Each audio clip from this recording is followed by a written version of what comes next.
Vida Digital, com Vini de Oliveira. Acho que quase todo mundo já deve ter ouvido falar nos drones, né? Aquele equipamento que voa sozinho, não, né? Voa sob o controle de alguém, mas em geral é muito usado com equipamento de vídeo, para filmagens, como brincadeira também para as crianças, e tá todo mundo se apaixonando por essa tecnologia, mas tanto foi criada como é utilizada como arma de guerra. Vini de Oliveira vai falar isso pra gente.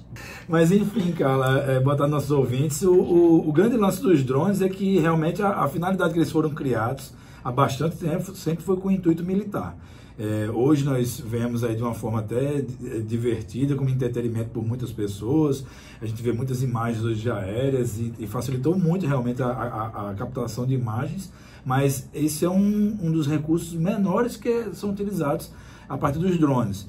Então realmente é uma tecnologia que já é bastante antiga, né?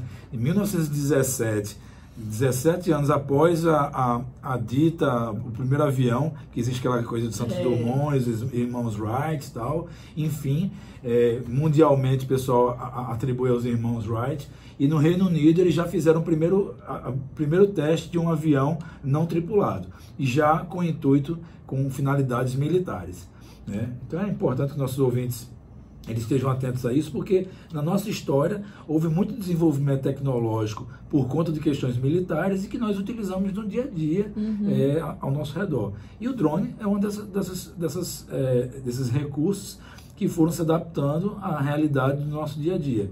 Hoje os nossos jovens, os adolescentes, muitos adultos também gostam de comprar para fazer imagem, enfim. Facilitou muito, porque antigamente você precisava fazer uma imagem aérea, de contratar um helicóptero e era caríssimo. Né? E os equipamentos, o preço caiu bastante desses equipamentos, exato, né? Bem mais acessível. E a qualidade da imagem que os drones já têm hoje em dia também, quando eles estão adaptados com câmera, é muito boa. Eu lembro quando morei na África, para a gente fazer imagem aérea lá, a gente tinha que trazer helicópteros da Namíbia, que era um país vizinho, para poder vir para Angola, para poder conseguir fazer uma imagem aérea. Por exemplo, das obras que a gente realizava lá. Então é caríssimo. Hoje em dia não, você compra um drone aí com preços muito acessíveis e com uma qualidade muito boa, e você já consegue fazer captação de imagens. Mas no caso que a gente teve recentemente aí no dia 2 de janeiro, né, realmente é um fato que talvez as pessoas não se dessem conta do poderio que é isso, né? E esses drones nesse formato militar, eles se parecem muito com aviões, né, na realidade. Então são aeronaves grandes que realmente eles se comportam como aviões e que são controlados totalmente à distância. Ele está falando da morte do general iraniano, que foi morto no aeroporto do Iraque, num ataque por drones, né, do governo americano. E você sabe qual é o alcance desses drones? A que distância o drone pode ficar para você ter ideia, Carla, esse drone especificamente que foi utilizado, ele consegue viajar acima da altitude de cruzeiro dos nossos aviões. Então ele pode voar de 9 a 11 mil metros de altitude, e também ele consegue voar a cerca de 250 metros do chão, se ele precisar voar um voo rasante e praticamente sem fazer barulho. Então a gente não escutaria praticamente o avião voando. É tipo um carro elétrico, que você não escuta. A indústria automobilística, ela adapta a sonorização ao carro elétrico para que não ocorram acidentes. Mas se algum ouvinte já utilizou uma moto elétrica ou um carro elétrico, ele não tem som algum. Então esses drones eles têm uma capacidade de viagem muito grande. Para você ter ideia, não tem precisão de onde é que partiram, não foi informado oficialmente de onde partiram os voos, mas eles subentendem que pode ter sido de 3 áreas, ou do Catar, ou de Beirute, no Líbano, ou então da Síria. Ele tem uma autonomia muito grande. Uma autonomia também. Muito grande, então ele viajou algumas horas até o ataque. A estimativa é que ele tenha viajado 1 hora antes do horário que realmente lançou os mísseis. Ele consegue carregar uma capacidade muito grande. É isso que eu ia te perguntar, qual é a capacidade dele de armamento, no caso? Porque o que acontece? Esses drones aí, ele tem de uma ponta a outra da asa, são quase 20 metros. Então é uma aeronave grande, tá? Ele consegue carregar até quase 2 toneladas. Ele já tem mais de 2 toneladas, esse tipo de drone. Ele consegue carregar cerca de 1.700 quilos, um pouco mais. E se dá alguns mísseis, que nesse caso eles utilizaram 2. Então não é esse dronezinho que a gente está acostumado a ver, não. É um mini avião quase. É um avião com um porte realmente considerável. 20 metros, por exemplo, é praticamente uma carroceria de um caminhão. Né? Então, talvez até mais que uma carroceria de um caminhão. Para os nossos ouvintes terem uma certa ideia do tamanho disso aí. Então, é um equipamento que ele é totalmente pensado. As perspectivas nos blogs que eu dei uma estudada falam que provavelmente ele foi controlado dos Estados Unidos, do deserto de Nebraska. Então o controle dele é totalmente à distância, então não estava nem perto do equipamento. E realmente ele tem um poderio bélico muito grande. Os mísseis que foram utilizados são os mísseis dos mais potentes hoje do exército americano, o Hellfire. E esse drone utilizado, ele é considerado o drone mais letal do mundo na atualidade. Além do exército americano, outros exércitos pelo mundo também já utilizam essa tecnologia? Sim, vários exércitos aí pelo mundo utilizam isso. Mas se a gente parar para pensar, os drones também são utilizados em muitas outras áreas. A polícia tem utilizado bastante, né, para fazer na segurança. Exato. Na saúde, por exemplo, teve um caso muito bonito ano passado que foi utilizado um drone para transportar um rim para um transplante de um hospital nos Estados Unidos. O trânsito estava caótico e os caras conseguiram levar por drone e conseguiram salvar, não perder o órgão e conseguir ajudar a vida de um paciente lá.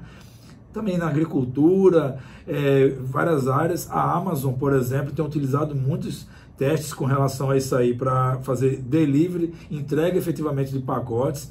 Pizzarias nos Estados Unidos também já fazem testes também para fazer entrega de pizza por drone. Então existem várias aplicações disso aí, drones com a capacidade um pouco maior do que esses drones pequenininhos que a gente vê realizando imagem de casamento, na nossa orla, de uma pessoa que é muito bonita, enfim. Mas o que é importante a gente perceber que a origem do equipamento foi efetivamente para a utilização militar. Agora é preciso informar também para o nosso ouvinte que aqui no Brasil existe uma legislação para pilotar esses drones, né? Hoje é uma profissão na China, uma das profissões mais concorridas hoje da China é de piloto de drone. Olha só. Exato. Então, em breve nós temos carteira de motorista para piloto de drone. É isso, partiu aprender mandarim e pilotar drone, bora para a China. Vamos para a China ganhar dinheiro. Mas, enfim, existe essa preocupação, né, da utilização de drones, porque, infelizmente, em muitos lugares do mundo já aconteceram alguns acidentes. No Brasil também já tivemos alguns casos complicados. Em São Paulo, que o tráfego aéreo ele é muito complicado por conta dos helicópteros. Talvez os ouvintes não saibam, mas São Paulo é o lugar do mundo onde tem maior trânsito de helicópteros no mundo. Nossa, eu não sabia. Exato. Então, um risco muito grande de que um drone desse tenha uma colisão com um helicóptero.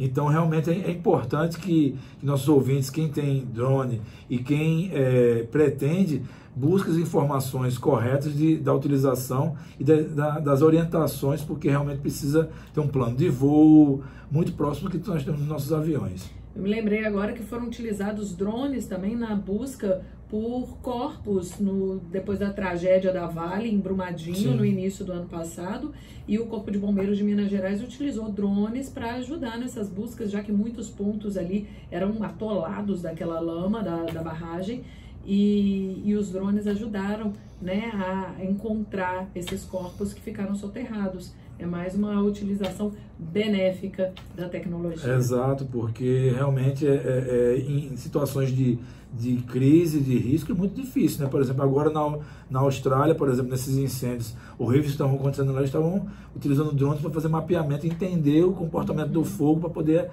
tentar criar alguma solução, porque eram incêndios incontroláveis que estavam acontecendo por lá, né? Então, realmente, existe muita coisa boa. Nós que somos da paz, nós desejaríamos que sempre estivesse sendo utilizada a tecnologia com esse intuito, mas realmente é uma situação que a gente não tem como evitar, né? E a ideia desses exércitos sempre, desde do século passado, é que não precisasse enviar esses aviões com pilotos, né? Para não ter o risco de uma perda humana, né? Em detrimento a tantas outras que eles podem estar tirando também através desses combates, né? Mas enfim. É isso, ficamos sabendo mais um pouquinho da história dos drones aqui na Coluna Vida Digital, muito bacana. Vini de Oliveira, muito obrigada. Obrigado, Carlinha, obrigado aos nossos ouvintes aí, vamos em frente, um ótimo 2020 pra gente. Até terça-feira que vem. Até terça-feira.